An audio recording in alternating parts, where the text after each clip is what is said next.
Good afternoon, everybody, and welcome to the White House. And welcome to a moment nearly 40 years in the making. Now, last month, I was privileged to present the parents of an American soldier, Sergeant First Class Jared Monty, with our nation's highest decoration for valor, the Medal of Honor. Today, we celebrate the awarding of our nation's highest honor for a military unit, the Presidential Unit Citation. The Presidential Unit Citation is awarded for gallantry, determination, and esprit de corps in accomplishing its mission under extremely difficult and hazardous conditions. And since its creation during the Second World War, it has only been bestowed about 100 times. Today, another unit assumes its rightful place in these ranks. Alpha Troop, 1st Squadron, 11th Armored Cavalry, the legendary Blackhorse Regiment. To mark this occasion, we're joined by Congressman and Vietnam veteran Leonard Boswell, Vice Chairman of the Joint Chiefs of Staff, General Jim Haas Cartwright, John McHugh, our Army Secretary, and Vice Chief of Staff Peter Corelli. From Fort Irwin, California, leaders of today's 11th Armored Cavalry, Colonel Paul Laughlin and Command Sergeant Major Martin Wilcox. And most of all, the men of Alpha Troop, those behind me and some 100 here today.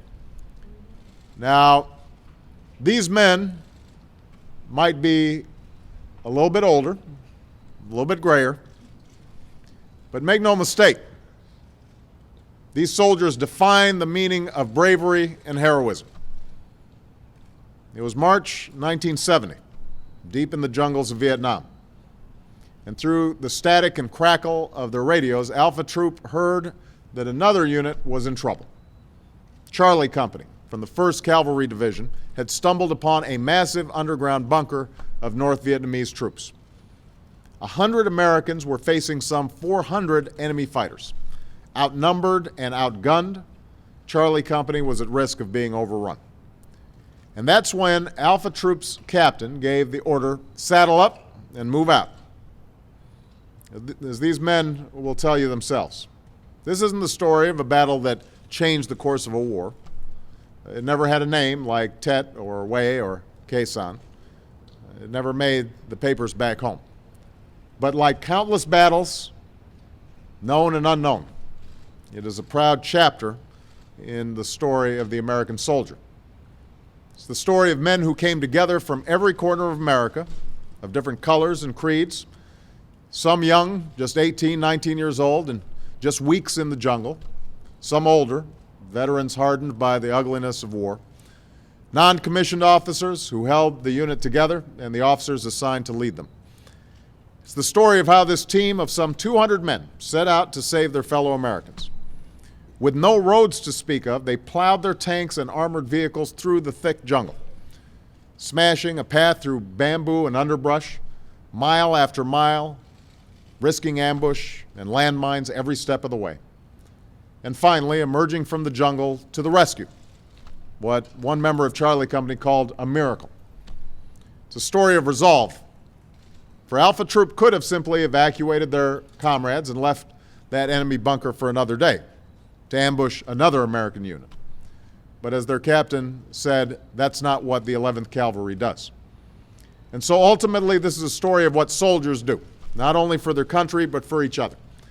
The troopers who put themselves in the line of fire, using their tanks and vehicles to shield those trapped Americans. The loaders who kept the ammunition coming, and the gunners who never let up. And when one of those gunners went down, the soldier who jumped up to take his place. It's about the men who rushed out to drag their wounded buddies to safety, the medics who raced to save so many, the injured who kept fighting hour after hour.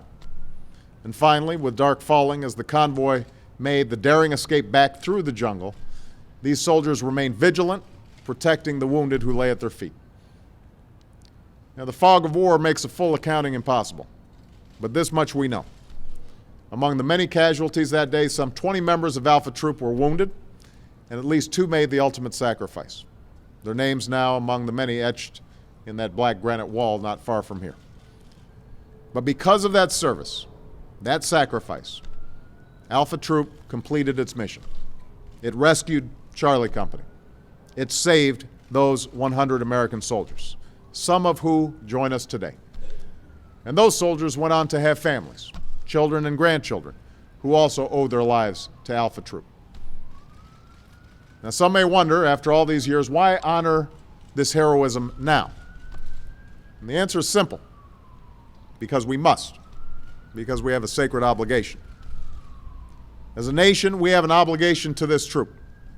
Their actions that day went largely unnoticed for decades, until their old captain, John Poindexter, realized that their service had been overlooked. He felt that he had a right to wrong.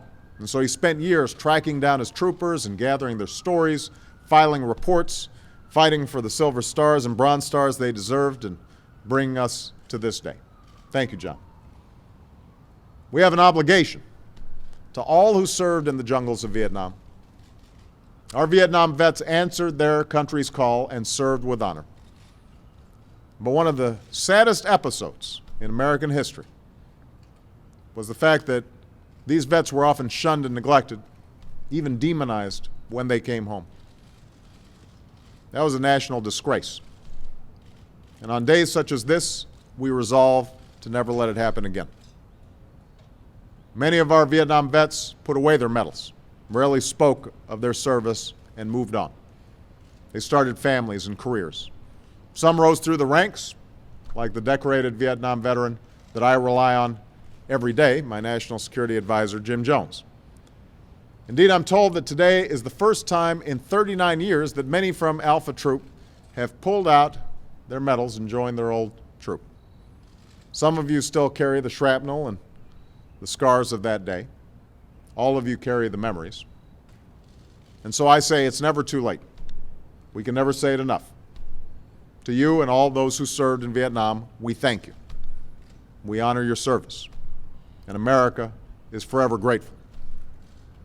And today also reminds us of our obligations to all our veterans, whether they took off the uniform decades ago or days ago, to make sure that they and their families receive the respect they deserve and the health care and treatment they need, the benefits they have earned, and all the opportunities to live out their dreams.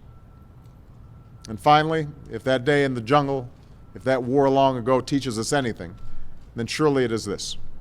If we send our men and women in uniform into harm's way, then it must be only when it is absolutely necessary. And when we do, we must back them up with the strategy and the resources and the support they need to get the job done. This includes always showing our troops the respect and dignity they deserve, whether one agrees with the mission or not.